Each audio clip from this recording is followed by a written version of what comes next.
지원방송에서는 개묘년새해를 맞아 현장성을 한층 강화한 뉴스를 전달해 드리겠습니다. 부정과 비리, 도민들의 불편함이 있는 곳이라면 어디든 달려갈 텐데요. 오늘은 새해부터 화두가 되고 있는 장애인 이동권에 대해 살펴봤습니다. 기자가 달려간다, 기다려 정창영 기자입니다. 최근 장애인 이동권에 대한 관심이 높아지고 있습니다. 수도권에서는 전철 이용을 두고 집회가 이어지면서 큰 충돌이 벌어지곤 하는데요. 전철이 없는 강원도의 경우 장애인들의 이동권이 어떻게 보장되는지 둘러봤습니다. 기차를 제외하고 장애인들의 이동권을 보장하기 위한 대중교통은 장애인 콜택시라 불리는 특별 교통수단과 저상버스가 유일합니다.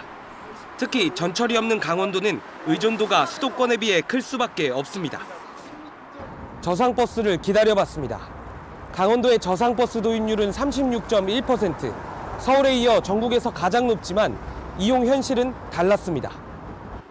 어떤 노선이 저상버스인지 정류장에 아무런 안내가 없습니다. 노선 정보를 알기 위해서는 지자체에 직접 문의해야 합니다. 탑승 과정도 험난합니다. 슬로프 열어주시겠어요? 이리저리 휠체어를 작동해 슬로프를 내려달라 외쳐보지만 작동할 기미가 없습니다. 장애인 슬로프 안 나오는 거예요? 지금 되는 차가 한 대도 없어요. 아, 되는 차가 한 대도 없어요? 네. 왜 안 될까요? 자주 고장나가지고 지금 되는 차가 하나도 없고 한 사람도 없어요. 저희가 못하게 되다 보니까 조작법도 잘 모르시고, 지금 아까도 보시면은 지금도 거리를 가까이 대서 슬로프를 내리셔야 되는데 이 거리 가까이 대셔야 된다는 것도 모르고. 지자체는 저상버스를 도입할 때 보조금을 지급할 뿐 유지관리 책임은 버스업체한테 있다 보니 작동이 안 돼도 책임을 지는 사람이 없습니다. 이러다 보니 장애인들은 저상버스 탑승을 포기하고 유일한 교통수단인 장애인 콜택시로 몰리게 돼 있습니다. 그렇다면 콜택시 이용은 원활한지 살펴보겠습니다. 콜택시도 기다림의 연속입니다. 이용 대수가 한정적인 데다 지자체별로 운영 시간도 다릅니다.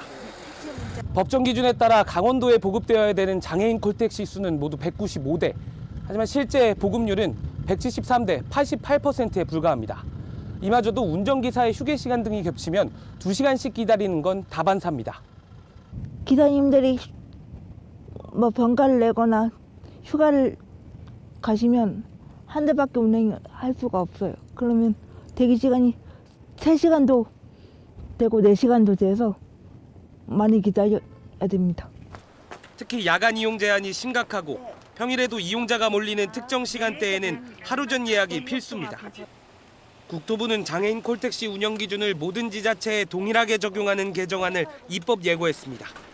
개정안에 따라 오는 7월 19일부터는 장애인 콜택시가 24시간 운영됩니다. 하지만 콜택시를 공백 없이 운영할 충분한 인력이 수반되지 않으면 불편은 계속될 수밖에 없습니다.